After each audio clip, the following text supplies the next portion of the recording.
Bethany Natale. She is a historian with Weintraut und Associates. Has been there since 2009. She has researched and evaluated numerous local, state, and federally funded projects in 56 of the 92 counties of Indiana. She has co-authored 5 National Register of Historic Places nominations, and this is one of the 5. This is the most recent of the 5. She has a MA in Public History at IUPUI and a BA in History and Political Science at Anderson University. Now, her boss, this is interesting because I had the privilege of working with her. Was it 2 days, 2 months, or 4 months, or something like that, on a project? Weintraut and Associates provides services in environmental documentation, cultural resource management, dealing with archaeology and history, and also architectural history, and also 106 review, that's a technical term, for federally funded projects to determine if the federal money is going to do something stupid to resources which the federal government recognizes as valuable. So it's a leveling program. And I've been involved with that too. So I'm just cutting to the chase there. And one of the most recent projects was looking at the cultural resources en route from Evansville up to Indianapolis along the route for Interstate 69. And that's what I was also involved with as well.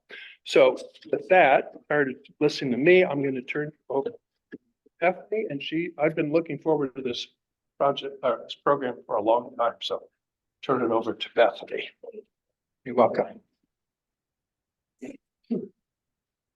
I do have a slide that provides a little bit of background on Section 106, Bill, but I think that you may have covered it better than I could. I do want to thank everyone and IGHS for this opportunity and for bearing with us with the technical things as well. Tonight, I'm going to talk about German market gardening in the Bluff Road Historic District. And when we talk about market gardening, especially historically in Indianapolis, we're talking about a specific type of agriculture that varies from sort of what you might normally think of with central and northern Indiana. And it typically uses fewer acres to produce fruits, vegetables, and nursery goods. And historically, these goods were either sold direct to consumer or maybe to like a warehouse or hotel, a buyer like that.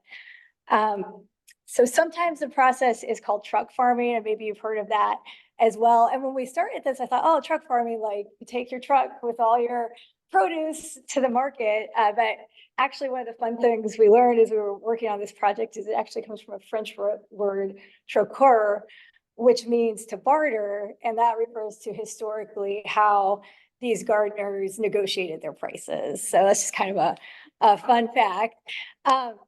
Not all German farmers were market gardeners, but I think in Indianapolis, it's fair to say that almost all market gardeners, I haven't found one yet, but I'll say almost all market gardeners were either born in Germany or they had German heritage. So what I'd like to do tonight is give a little bit of a background on market gardening and then also take a look at some resources associated with the Bluff Road Historic District. And as a bit of background, and Bill kind of touched on this, I served as a co-author, researcher, and surveyor for the Bluff Road National Register nomination. Along with the Bluff Road Historic District, there was also a cover document, which is called a multiple property document. And that serves as kind of a context and a path for other resources in Perry Township connected to market gardening to be placed on the National Register in the future. And aside from the nomination, we know that gardens along Bluff Road in Perry Township have been well known basically since their beginning. They've been documented in the Indiana Historic Sites and Structures Inventory. A lot of you know this marker in Bluff Park. That was put up in 1998 by the Indiana Historic Bureau.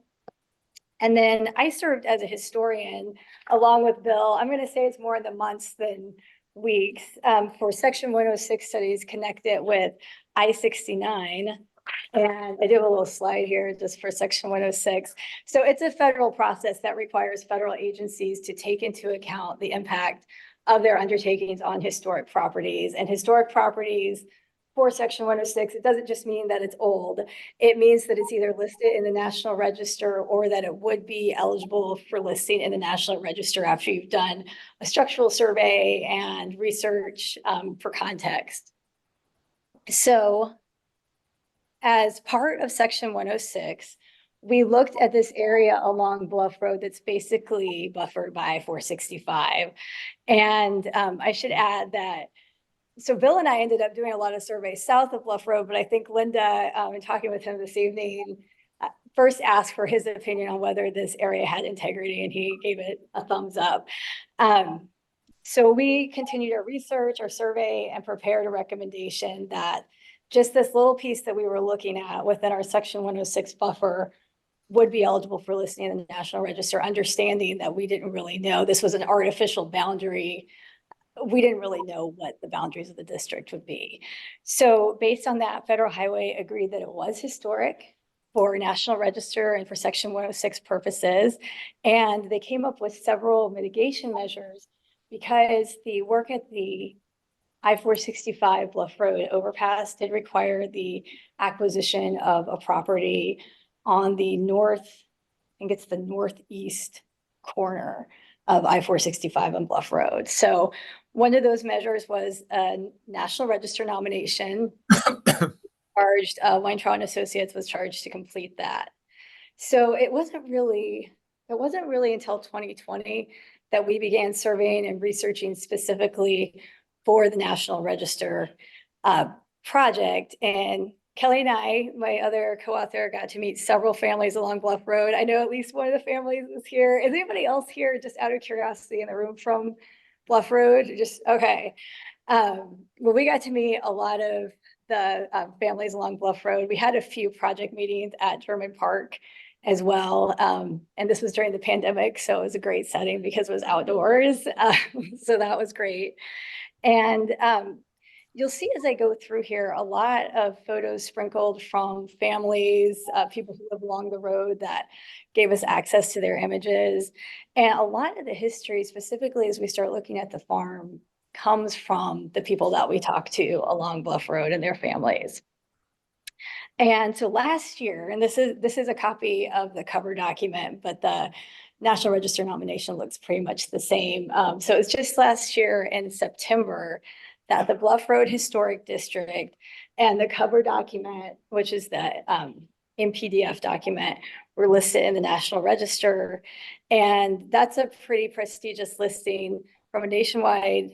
It's a nationwide recognition that this district is important to our past. So it's a real honor for this area and a well-deserved recognition for the history of market gardening.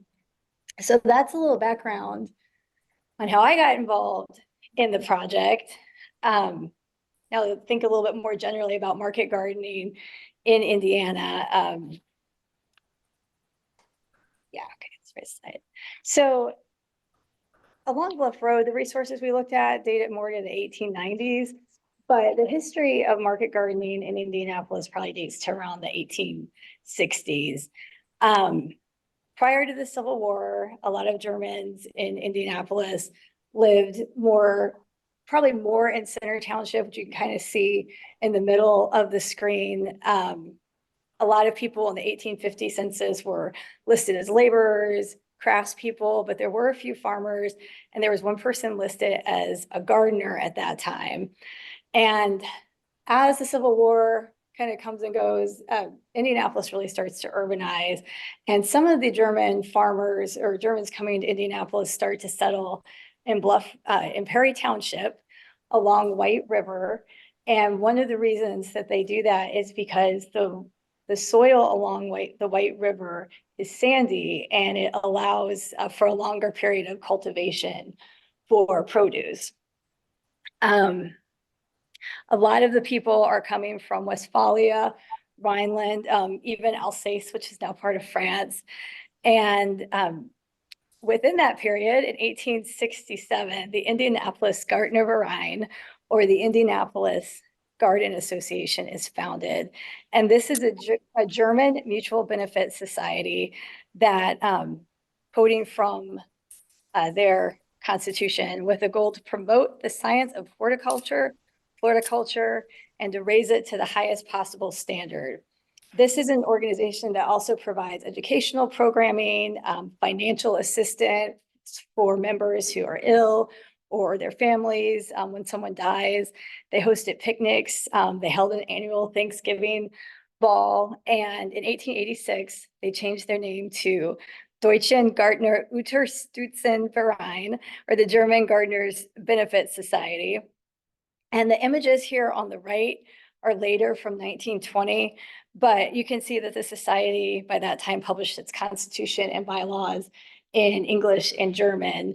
And pretty much everything I saw that on the IU archives website, all of the minutes from and through, I think at least in the 19th century are all like handwritten in German, which is pretty cool.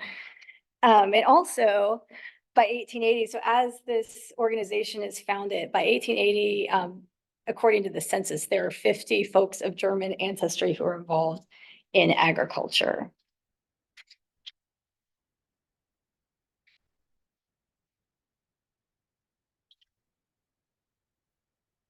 So the German gardeners that were settling here introduced traditional market gardening techniques that really differed from agricultural patterns that are common in central Indiana and northern Indiana, especially when we think in the mid-19th century or later. Especially in central and northern Indiana, we think of the corn and hog economy, which is generally associated with larger farms, usually based on the original, like the land survey section and township model. And those larger farms tended to focus on like cash crops, like a single grain or a livestock product like hogs or dairy. But instead of cash crops, the market gardeners tended to raise vegetables like tomatoes, green onions, spinach, and kale.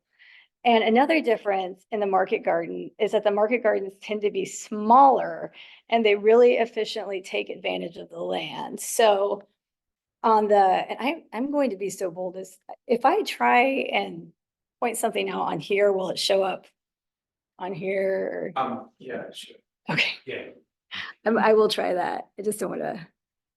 Okay, I'm going to use the laser pointer. Okay. Oh, great. Okay, nice. That's fantastic. Okay, so this here on the left is a map from 1866. And what you see is a more typical example of a central Indiana, northern Indiana farm pattern. A lot of the acreage that you'll see here is pretty large, like 155 acres. Even here, like 45, 75, there's kind of hidden under here, you have like 120, 105. So that's 1866 along Bluff Road. Then in the late 19th century, a lot of German market gardeners start coming to Bluff Road. And by 1909, you can see this really different, distinct pattern of settlement. So it's characteristically smaller. And this is almost like a ribbon-like field pattern. And then another thing that's very characteristic is these little dots along Bluff Road represent buildings. So probably these represent the houses, because one common pattern that we see is that the houses are closer to the road. So there's minimal road frontage. It's not a huge like estate or something, so that the farmers can more efficiently use the rest of the land. So is that the creek right there? Yes, yes. So I think the garage is somewhere around here. Yeah, yeah. So White River is to the west somewhere. Yeah, where's that school at? Yeah, so that would be 35. I don't know. I'd have to look at it. Like Bluff Park is north of the creek. So I don't know.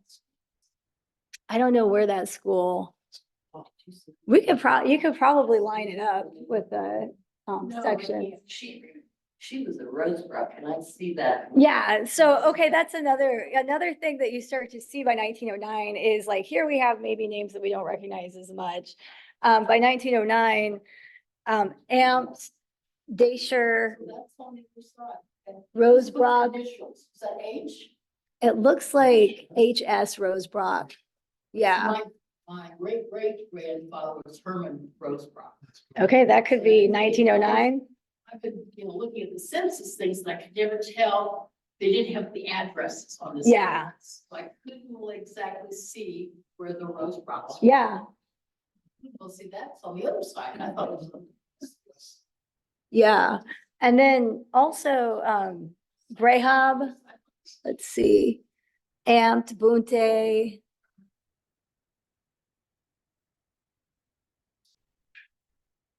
Let's see, I think this is Vega Hoff here. Yeah, way off. Yeah. Have a lady on here named Vega Hall.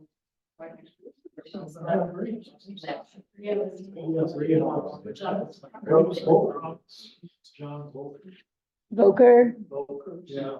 Amped, Bunte. I don't think the Peepers are here. Eccles. I think Charles Holt is here too. One thing that was interesting about this 1909 map is when we looked at the census from, I think from the 1900s, a lot of these families were elsewhere in Perry Township, a lot near South Meridian. But we think that, and we sort of have, I think, some oral tradition about this, that Bluff Road was maybe a little bit better drained than some of the areas of Perry Township, and it was a route into the city that was comparatively improved. All right. So the market gardeners usually operated their farms as families with a lot of gardening techniques handed down, or through, we've even seen something like an apprenticeship model in the families that we've looked at. So it was common for someone to get their start working on their family's farm, or then learn the trade by working for another family before starting their operation. So organizations like the Gardeners Benefit Association were also involved because they really encouraged and showcased best practices. Purdue University's agricultural extension starts to become prominent, especially by the early 20th century. There's a Marion County agricultural extension agent, and the university itself publishes a lot of brochures about best practices. So that becomes a part of the method. So kind of like over time, there are a lot of things that change. There are a lot of things that change. There are a lot of things that stay the same on the gardens. It's kind of cool because initially we saw that the gardeners took advantage of the sandy soil along White River to extend their growing season. And then as the 19th century goes on, they turned to something called hotbeds to extend the growing season. And I couldn't find a historic illustration for a hotbed. So this is from Purdue University. So kind of appropriate. It's from Purdue University's extension. It's a modern illustration. But so with a hotbed, the idea was that you would use something to sort of generate heat that was decomposing. So a lot of times manure, and then you would plant something and you would put a glass frame or a glass door over it. And then that would allow the plant to safely start to grow and kind of start your plant, protect it from the elements, protect it from cold. And these were the precursor, I would say, to greenhouses, which became a really defining characteristic of market gardens by the 20th century. And I would argue is still a pretty defining characteristic, even as modern structures. So this image is from a catalog by the John C. Moringer Company. And from what we found, the market gardeners would usually build their own. They might hire somebody to build a greenhouse, and they might use a plan, or they might just do it themselves.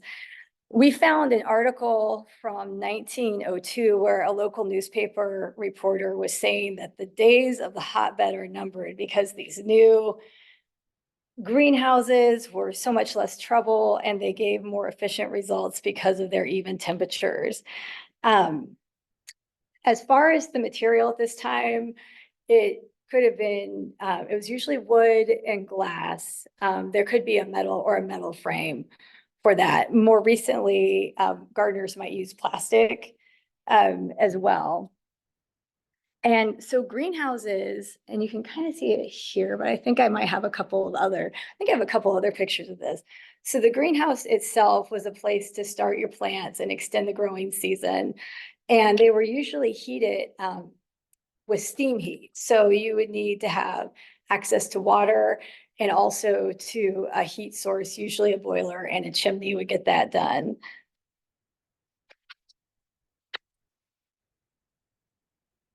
Oh, yeah. And then in that same article that we looked at from 1902, one of the farmers that they interviewed said that the greenhouses allowed for early crops to come to market. So like early tomatoes. I think tomatoes were always the big one, but this farmer said that he had learned that there was no market for early onions, which I thought was kind of funny. So nobody wanted early onions. They were fine with onions being in season.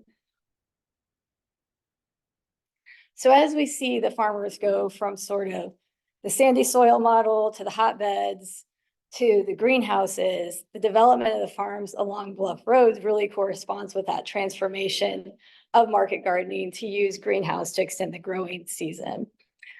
This is an undated photo from the Pieper family and who lived along and continue to live along Bluff Road. And so this farm pretty much has everything. See all the greenhouses. They have a outbuilding in back, chimney, and then a water tower and a windmill. So the windmill, the water tower, the chimney, there's probably a boiler down here somewhere. Those would have all gone into through pipes, bringing the hot water into the greenhouses to keep a warm, constant, steady temperature. I also like this picture from the Indianapolis Star, which shows the inside of a greenhouse in 1922, and you can see all the lettuce. This is also kind of a cool picture because it has older adults and then it has a child, and that's really evocative of the generational model of farming that we've come to recognize as associated with this industry. Another really cool thing we found is this advertisement for an ideal truck farm. And if you were going to put together a list of historically what you thought like would be a typical market garden, this ad has everything that you would look for. It's from 1922 and I think it's on South Meridian Street, but it has small acreage. It has 3 acres. It has fruit trees, a grape arbor, of course, greenhouses, and the boiler and heater and gas engine that you need to help power that. It has a house, garage, and horse. And because it's 1922, it also has a Ford truck with the full line of implements, which I think is very important. So once the gardener has cultivated their produce, the next step is to sell it, find a market to sell it to.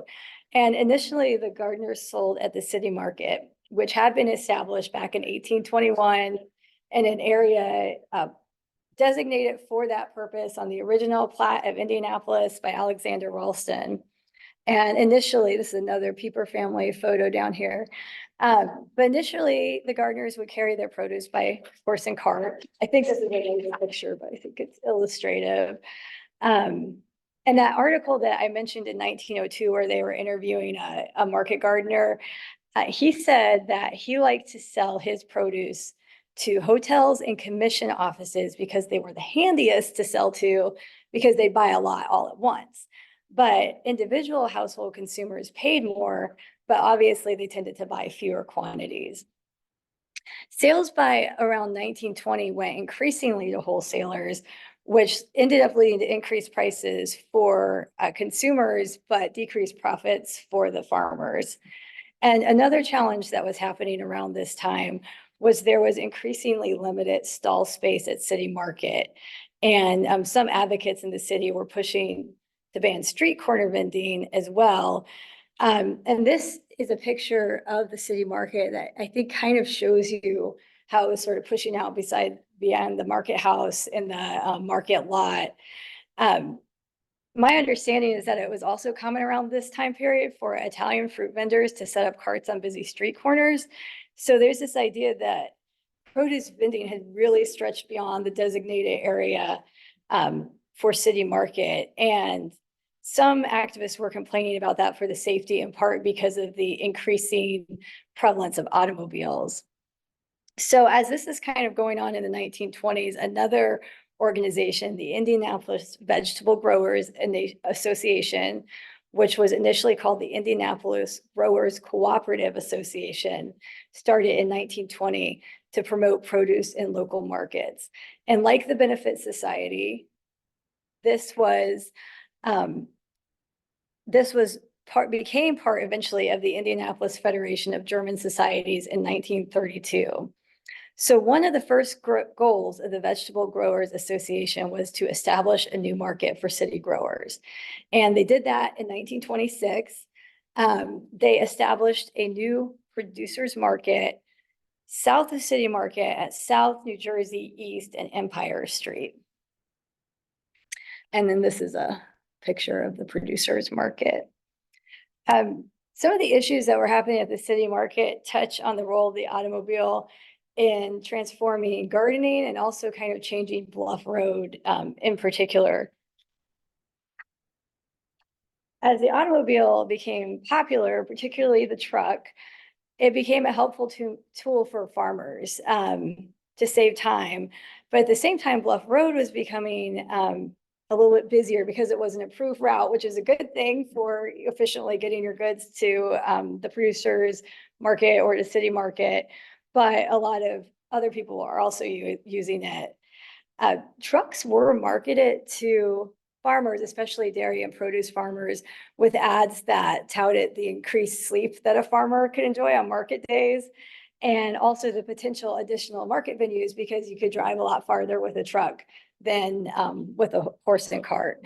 And I do also like this photo is from the 1930s, and it really shows how prevalent the truck had become for market gardening. I mean, I don't know, I could probably spend more time looking at it, but I've spent some time looking. I don't see anything other than automobiles here. Yeah, no horses. So it's kind of like, a picture is worth a thousand words.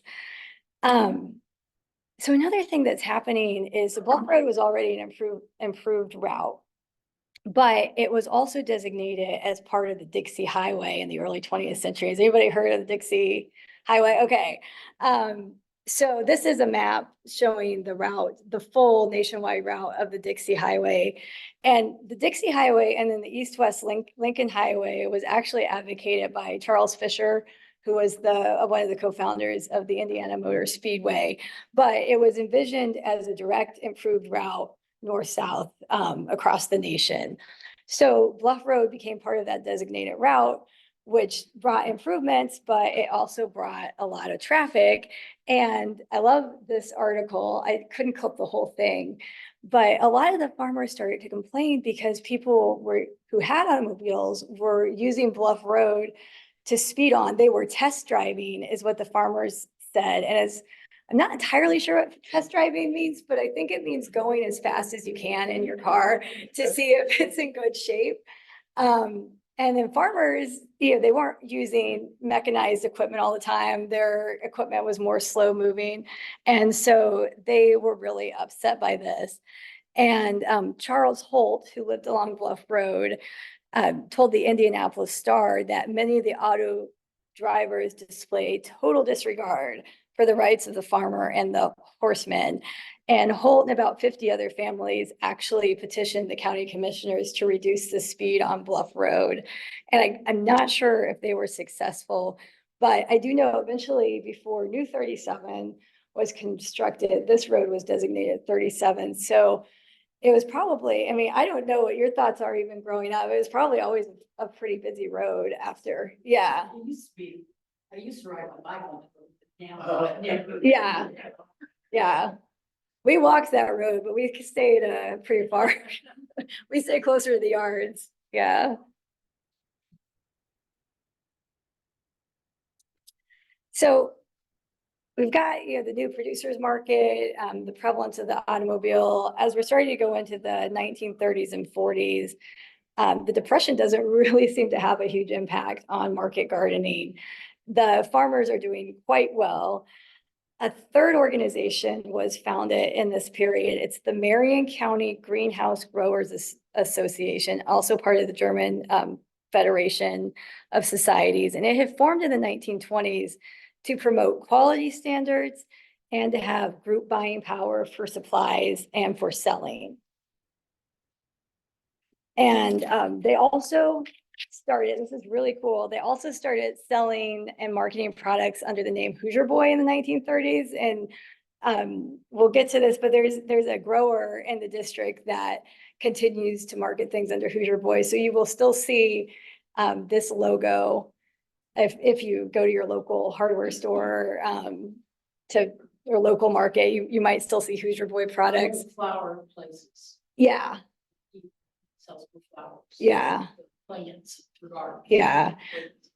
Last year, I started finding Hoosier Boy stuff by accident. I was just looking for the best flowers at our hardware store. And this was after we had started doing the survey. And I brought them home and I saw the pot, which I'll show a picture of. Like, oh, this is so cool. And then last year, I don't know if they're going to sell these this year, but they had these kitchen minis that were like little like tomatoes that you could put on your windowsill and peppers. They were very cool. I hope they do that again. I like this ad. This is from, I think this is from the 30s. It might be from the 40s. I'd have to double check. But this is an advertisement from Hoosier Boy for their Bib lettuce. And I love this because it's a salad treat, which now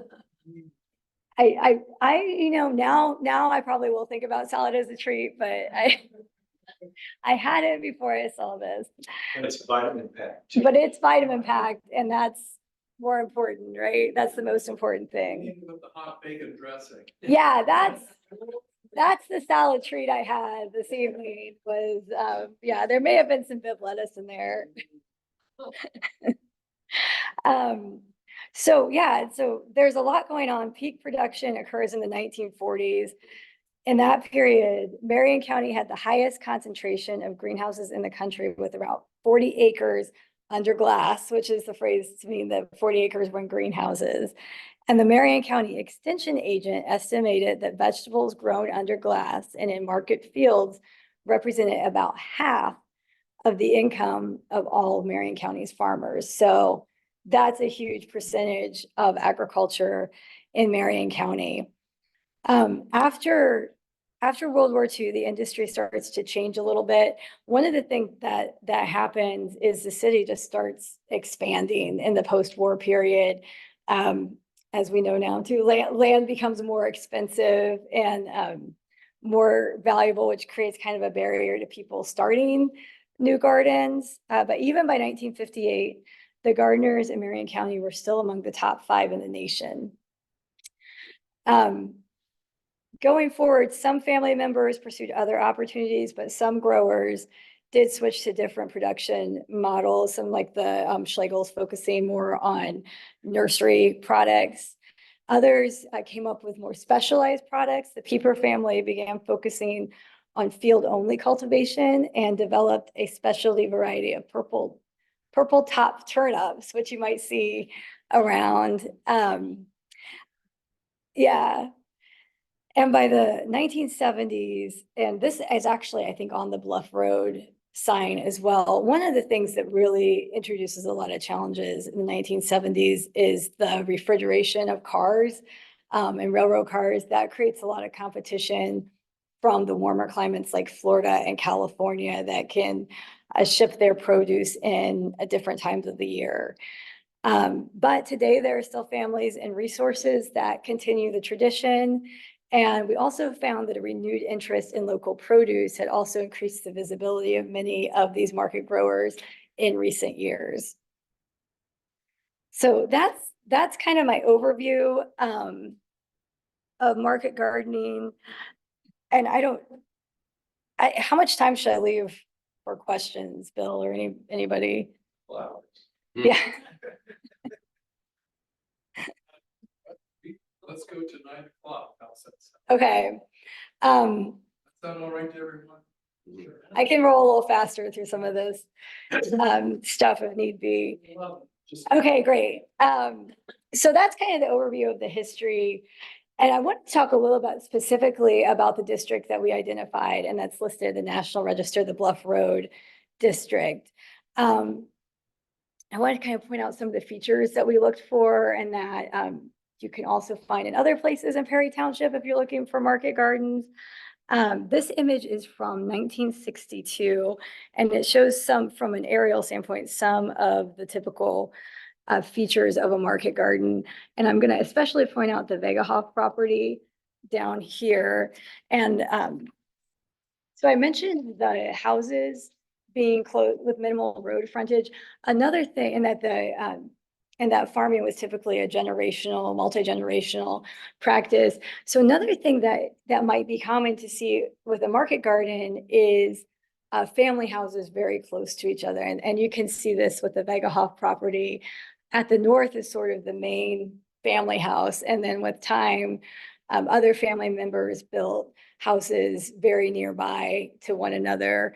Another thing that you will often see is the greenhouses, which really kind of stand out on these 1962 images. Also, you will look for associated outbuildings.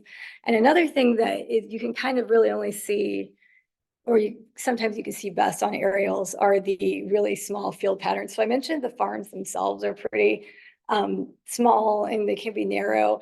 The field patterns also will be more distinct. So you might see some going east and west. I think we identified a couple that were more oriented east and west, or north and south, because they have these smaller rows of crops that are being grown.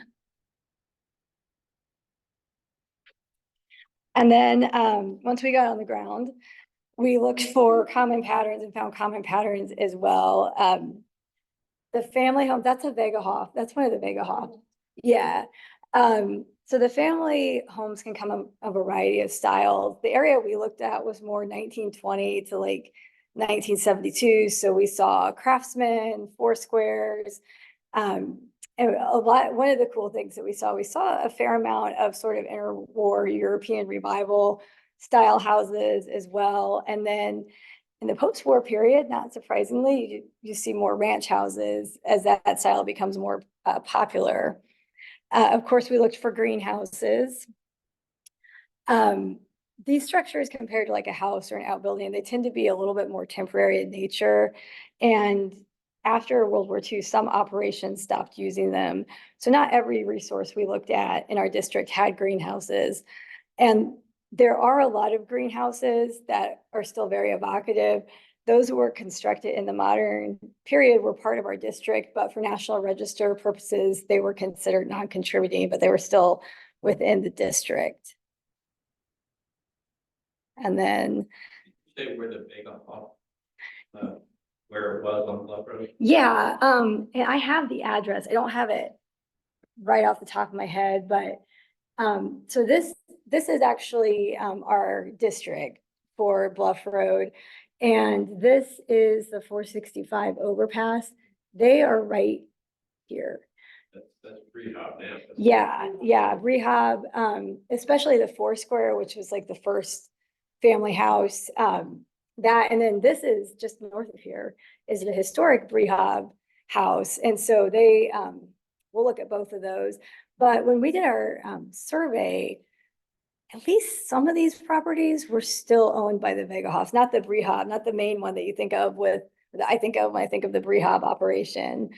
But I just wanted to show what our district looked like. It's oriented along Bluff Road, basically bound by Sprague Street to the north to, I think it's just north of Thompson. make sure, yeah, Thompson Road. And that kind of gives you. Earlier slide said Banter Road. Oh, well, I think I think that that is true. For a National Register district, we have to have a favorable ratio of contributing to non-contributing properties. That was a real struggle when we went out because Kelly and I drove all of Bluff Road. And in some cases, there was modern construction or just intervening space that made it difficult to make a district that large and then have a favorable ratio of contributing or like more like historic representative houses and properties to more modern ones. And that was actually why we ended up, I mentioned that cover document at the beginning. So we went out to try and define the boundaries for Bluff Road.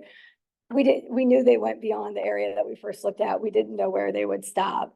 And we realized we worked with our DHPA, our State Historic Preservation Officer, to come up with these boundaries. But we realized that really all of Perry Township had resources that were probably eligible for the National Register. Sometimes they might be in a smaller concentration. Sometimes it might just be one house or farm or some sort of property that was evocative. So even though we've listed the Bluff Road, the NPDF provides a path for other resources that are associated with market gardening in Perry Township to be listed either as separate districts or as individual properties.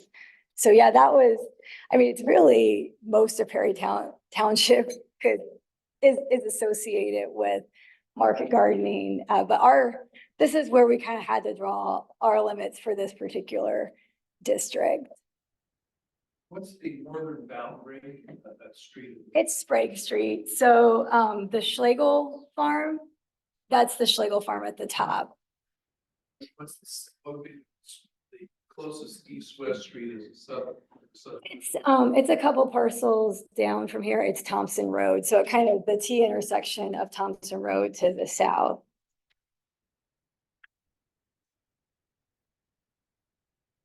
And I do have a few slides that we can kind of look at some particular farms that we identified. We don't have, this isn't even all of them, but I was trying to be mindful of the time that we have.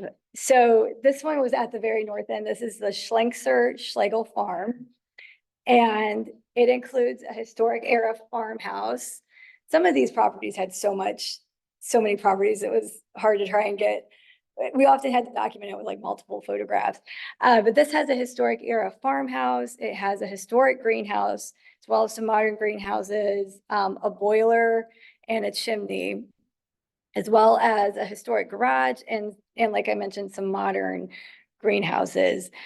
This farm was originally established in the 1920s by Henry and Sophia Schlensker, who were Ohio natives, and they had worked rented a farm along Madison Avenue.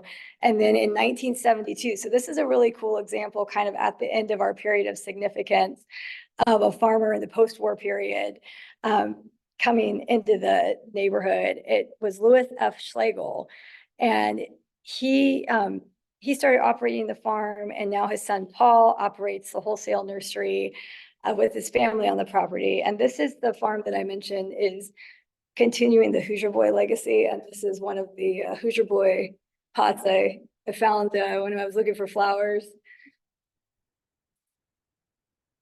Is Schlegel the only one that still uses Hoosier Boy, or the other truck farms use? I think Schlegel, I think that they bought the rights. I think that they're the only ones on Bluff Road.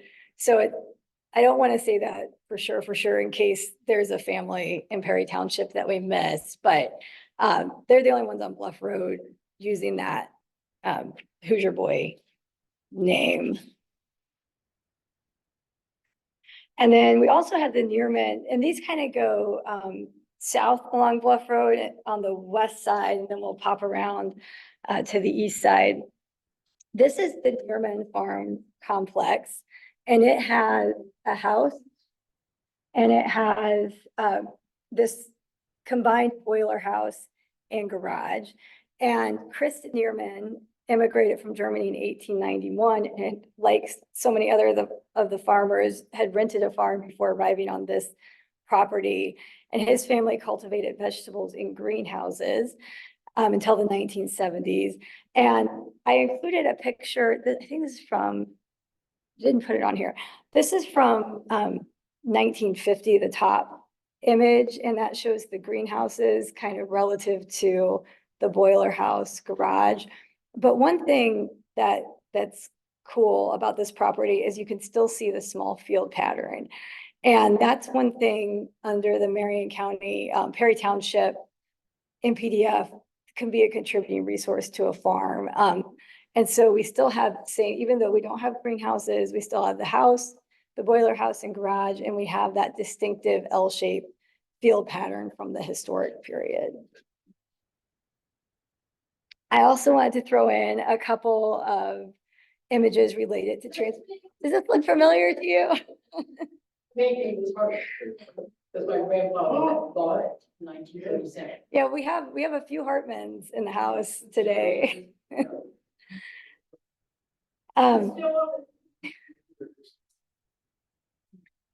No, I just wanted to bring this up because this is connected. Is that your, okay, And my dad's the tall one. I think the middle one is well Carl, and then my grandfather Ed Hart. okay.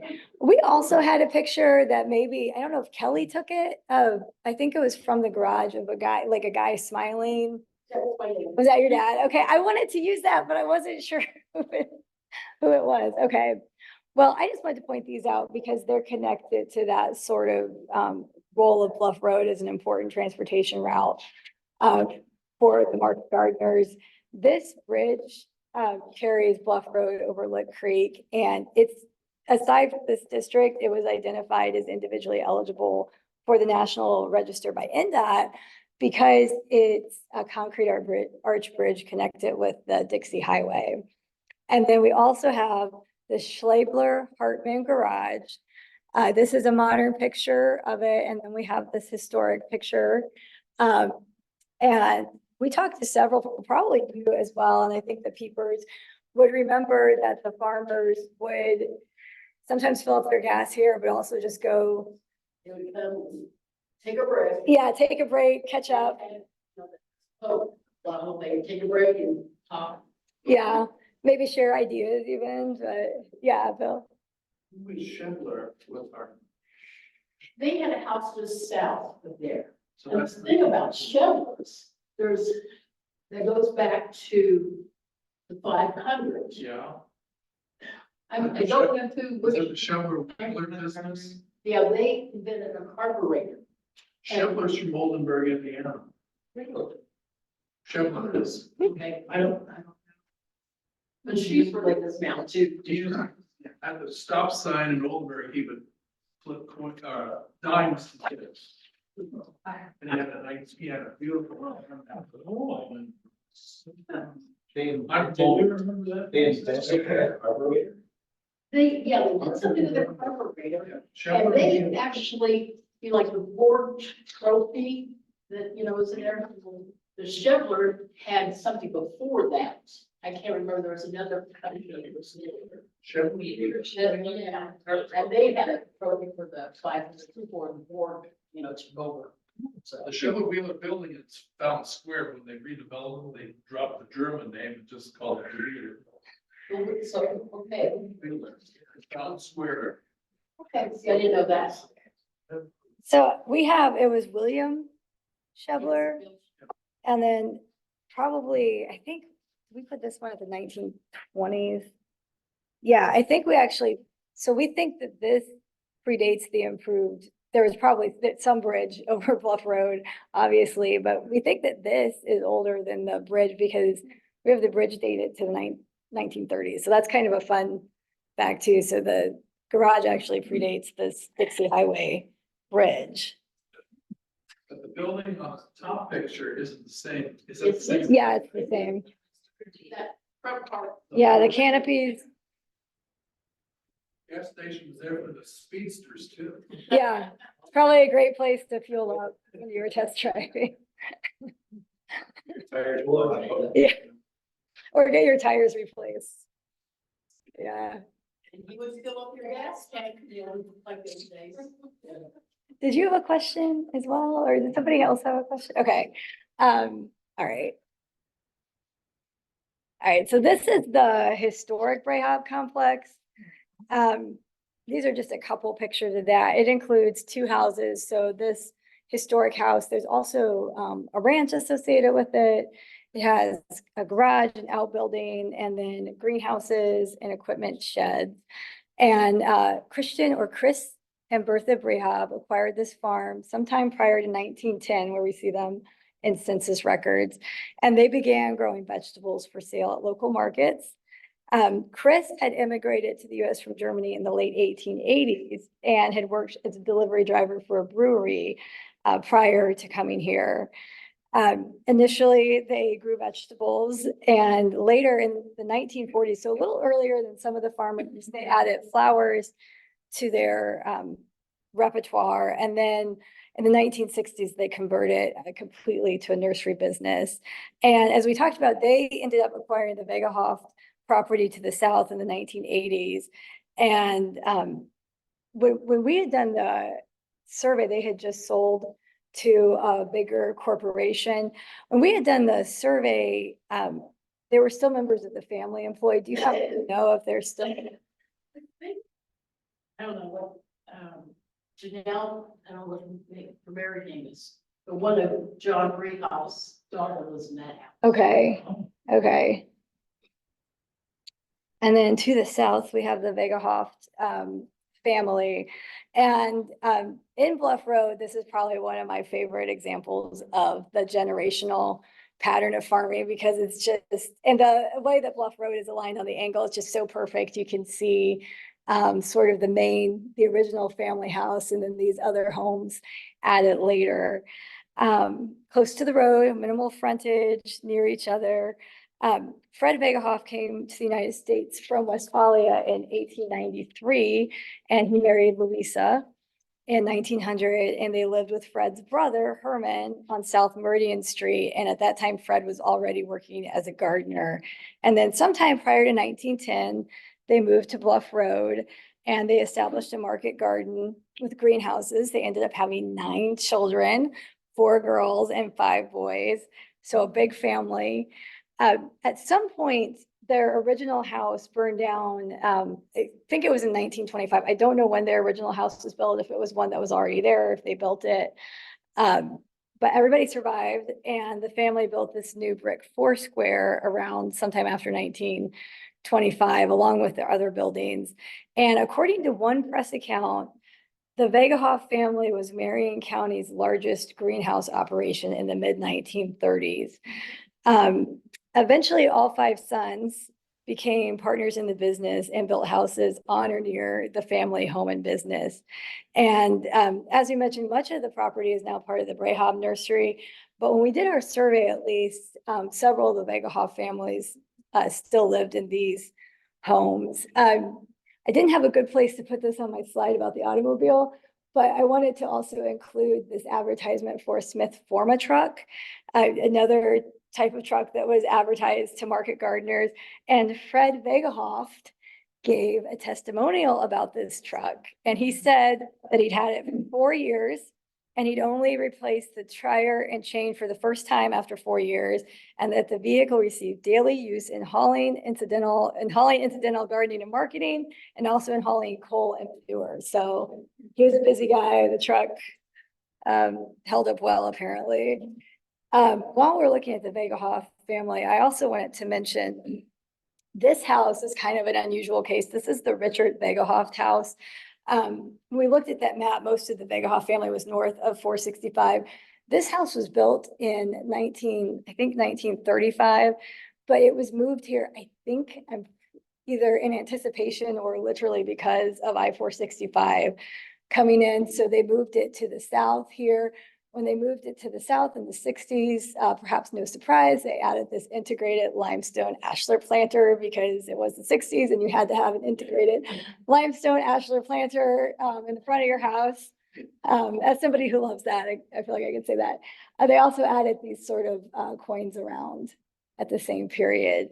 But I wanted to mention that because a lot of times if a property is moved from its historic location, especially individually, it's not eligible for the National Register, which, I know Bill knows that.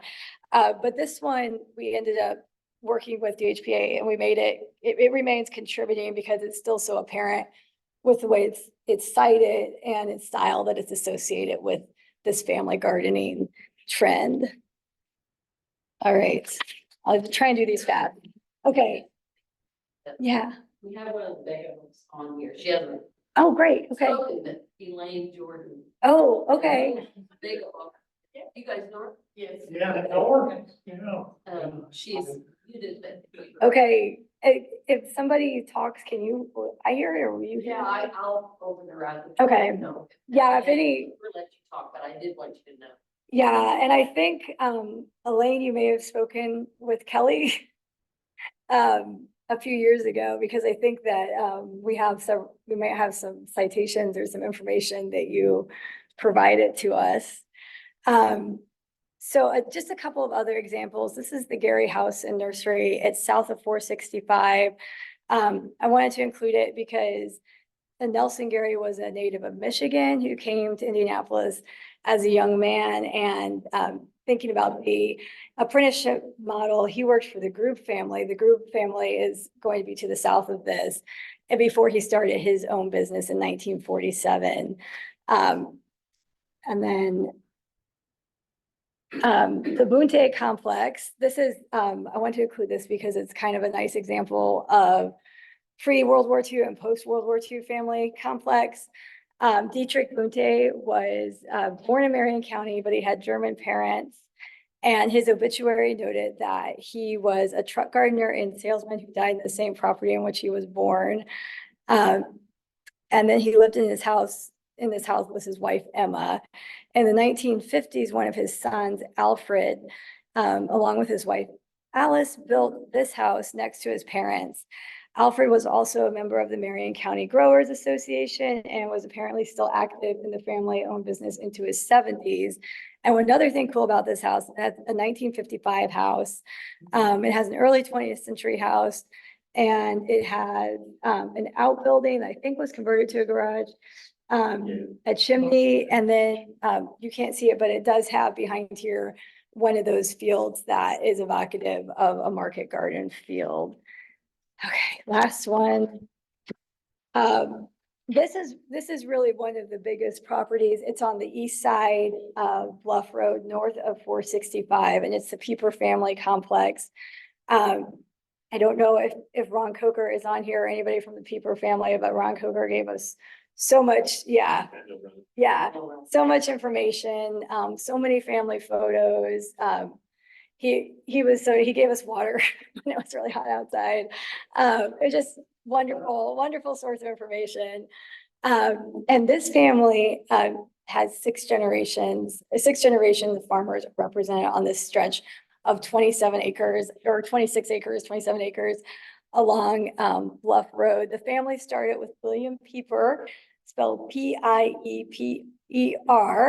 who immigrated from Wattem, Germany in 1871, came to Indianapolis, met his wife Henriette, also from Germany. And at first they settled on South Meridian Street. And then in 1909, they moved to Bluff Road and raised vegetables, lettuce, cucumbers, onion, turnips, among other things. And they were among the families and operations that sold their produce at local markets and then later under the Hoosier Boy. Their son Chris eventually purchased the house and farm, while son Fred built a house next door with his wife Ida. And then those brothers purchased their father's business in 1923, and they called it Pieper Brothers.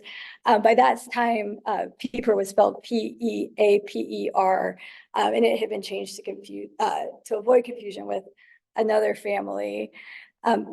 After the Pieper brothers, 3 additional generations have owned and worked on the farm and business. They are the family that has a specialized variety of purple top turnips that became one of their most noteworthy crops. They also developed a specialized cold storage facility, which is shown down here. to keep vegetables fresh longer and so extend the amount of time that crops could be used and sold. And so currently this farm has turnips, peppers, and other vegetables in the farm's fields, and they have a contributing field behind their property. And several generations still live on Bluff Road. Yeah. I don't know if you have numbers or not, but I'd be curious to know how many active farm folks there were during this period you're looking at, and how many are active today. Yeah, I don't know. Does anybody know? Do you guys know back there? Okay. There's very few still active as farmers today. But I was gonna ask her. Yeah. so that I took advantage, how many people are still living in the same, families are still living in the same residence? Yeah, quite a few. And we could, I don't have that off the top of my head.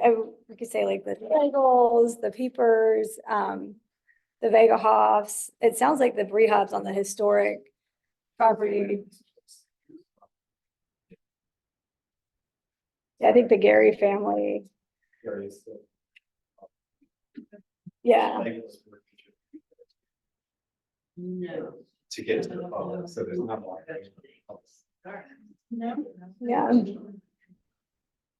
They're still in business.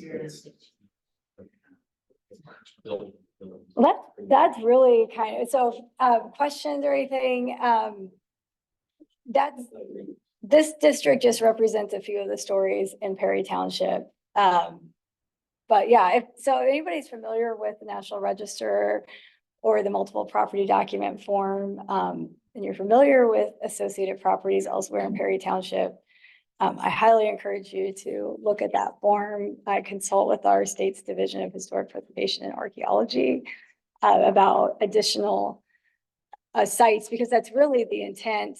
We have one property listed under the NPDF, but the intent would be that more resources associated with market gardens could be listed in the future. So, and then any questions or anything? Yeah. Okay. Here, Rachel Hendricks is asking, did anything about the Polk family come up in your research? The Polk Dairy family. I don't know. I don't remember seeing anything about that. It's funny though, because they do come up in Perry Township. I've been involved in some other projects south of here, where they've come up, but we didn't find anything, in our research. Yeah. The Peepers that I knew on Bluff Road spelled their name Pieper. So are you saying they were in a different family? PEA? So, you know, Mary Coker told me, I helped her read some German letters she had, family letters. Mary was a keeper. That some of them spelled it Pieper and some of them changed it. It was. But they were the same family. Everybody changed the spelling. Okay. Is what she told me. Yeah. Piper was that Pieper they pronounced. Well, They had. it was Pieper, but what happened, I mean, the German pronunciation is Pieper, but they changed the spelling because they wanted it pronounced right versus. Oh, yeah. So, because people pronounced it Piper. Okay. Yeah. But the IE would be pronounced Pieper in German and Yeah. probably Piper in English. Yeah. That's what And so she, now that yeah, A, you avoid that. Yeah. right. Yeah. Pronounce it But Piper. they're Yeah. the same family. It's what- They're all related, they're all one family, just everybody didn't want to change it. Yeah. Okay. That spells the original on. Is that what? It spells the Pieper on Hannah. Okay. On Hannah Avenue. Okay. I was gonna see, I don't think I have anything. I don't think my map goes far enough to show if there were any others on this map, but So, question. Yeah. You mentioned, something I had no idea, which is how tight the rules are for federal registries of these kinds of districts. I didn't know that. So that means there's a lot more that can be done, as you pointed out. in the Yeah. township around. Is that something that you have an interest to do through your firm? Like, how does that sort of going forward to um identify? Yeah. Anyone can prepare a national register. It's a form, and I actually, I brought the form, if anybody, I brought one of them at least. If anybody wants to look at it. But yeah, we do, our company does it. Bill does, he's done dozens and dozens of national register. We have an interest, we can be a little bit expensive to do it. And sometimes, I don't know if Landmarks still has a partners in preservation. Sometimes Landmarks has some options to help with funding, something like that. Especially districts, it can get kind of expensive. But yeah, I mean, I think anybody can do it. We're interested. I know Bill can do it. We can put you in touch with them. I would say I'm interested. Yeah. Yeah. I was curious how that, the reason that I bring this up is, so a lot of these families are members and have been charter members. Or, which is enduring part of the Federation, et cetera. So it's a newer, the current business, as it were, is new, but the connection to the Federation. And we are going to make some sort of exhibit. We're in the process of developing that, planning it out in German Park. So it has permanency in the historic area where kind of they've built their social structure. Yeah. Right, which is south. And it's not just a museum exhibit for a while and some book. Yeah. And there's other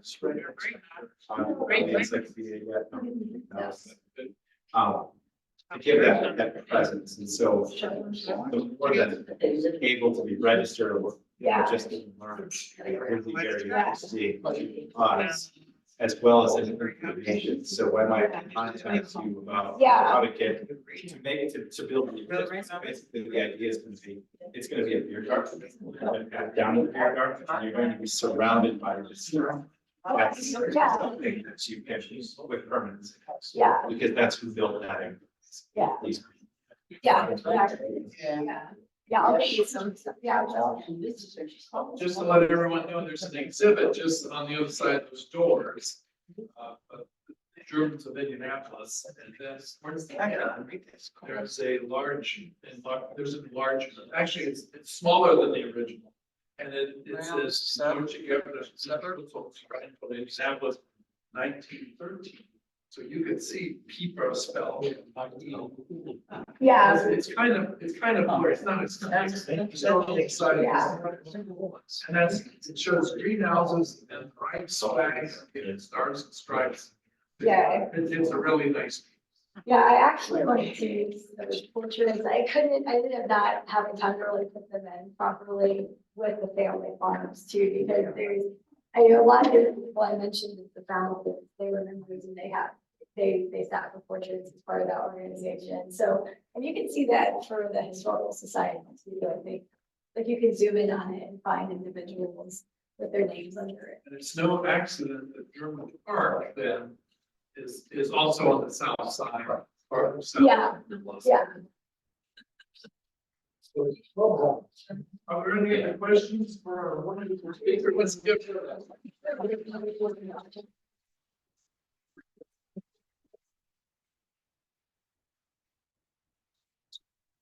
Bethany, thank you so much. Thank you.